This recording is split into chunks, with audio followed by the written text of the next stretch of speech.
What's up, guys? We are back for another NECA Tours review, taking a look at another NES-themed Gamestop exclusive figure. So today we have got the Nightmare on Elm Street Freddy Krueger figure. This is one that I've been looking forward to because it's my first Freddy Krueger, so it's something legitimately new for me to take a look at. And frankly, I've always been a really big fan of Nightmare on Elm Street. It's one of my favorite horror franchises for sure. I watched way too many of these when I was way too young for sure. So we've got this guy here in the Ultimate style NECA packaging, which means we've got a collector-friendly box with a front flap here, and that front flap does have our video game cover artwork with the NECA Seal of Quality GameStop sticker, and then we of course have got product shots, write-up, logo on the back of the box, and then you can pop this guy open. You've got your game over style screen here on the inside, and then you can see Freddy there in the window with a bit of a video game background, health bar, and all that jazz up top. So excellent presentation as usual, but let's do it. Let's pull him out and take a look. And here he is out of the packaging, guys, our Nintendo NES themed Freddy Krueger from Nightmare on Elm Street. And this is one that, you know, just like the Jason figure, I kind of thought, well, this looks cool, I might as well get it while I have the chance again, thanks to the GameStop recent exclusive reissue that NECA's put out.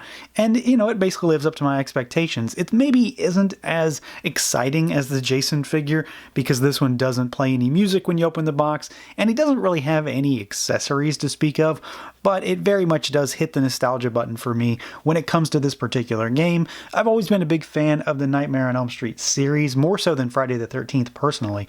So it's kind of cool to have a Freddy Krueger figure. And again, just like with the Jason figure, that was my first Friday the 13th NECA figure. This is my first Nightmare on Elm Street NECA figure. So I'm sure this is a repaint of some kind. I'm sure this wasn't unique, but you know, I'm sure someone will let me know. So we're going to start as usual, take a look at articulation, see what this guy can do.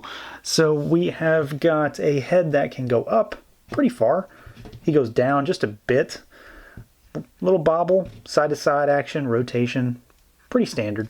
Arms go out about that far, forward, backwards, swivel, and then you've got a hinge and a swivel at the elbow. You've got ball pegs at the wrist, so pretty good range of motion there.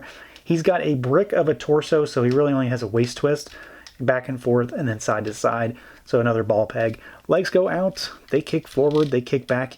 You can rotate in that joint.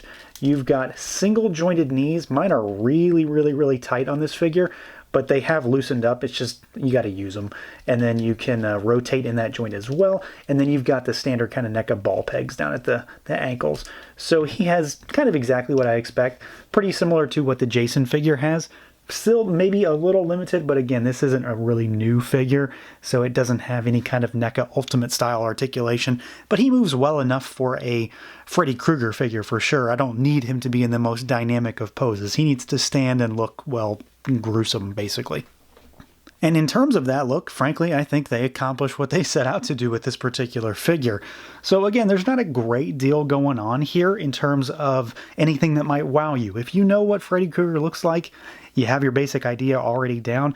And if you know what he looks like from the video game, well, you know that he has this incredibly goofy color scheme going on. So you've got the orange and the brown sweater, which does have a nice tattered look to it, nice patterning on it. The colors are bright and vibrant, just like, you know, the pixels, the sprites from the NES game. And then you've got those kind of pinkish almost pants. They're not red, they're not orange, they're not pink. They're kind of an amalgamation of all of those colors.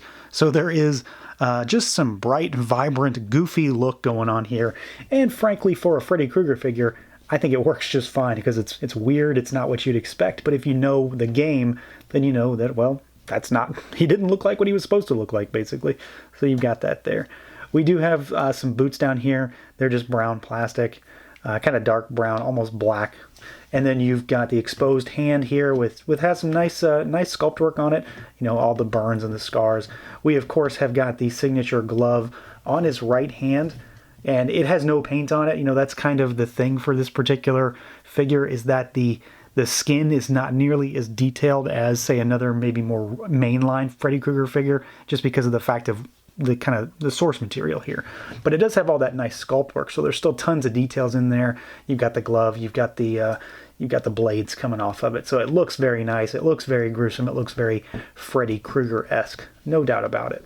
But of course, when you think of Freddy Krueger, one of the main things that jumps out at you, before the glove maybe even, is the head and the burns and the scars and the face and just the nasty detail. And being what I assume is reused from another figure, it's here in spades, frankly. So just a ton of detail all over. There is a bit of a red overwash to this to make it look, you know, fresh and oozing and bloody almost to a degree.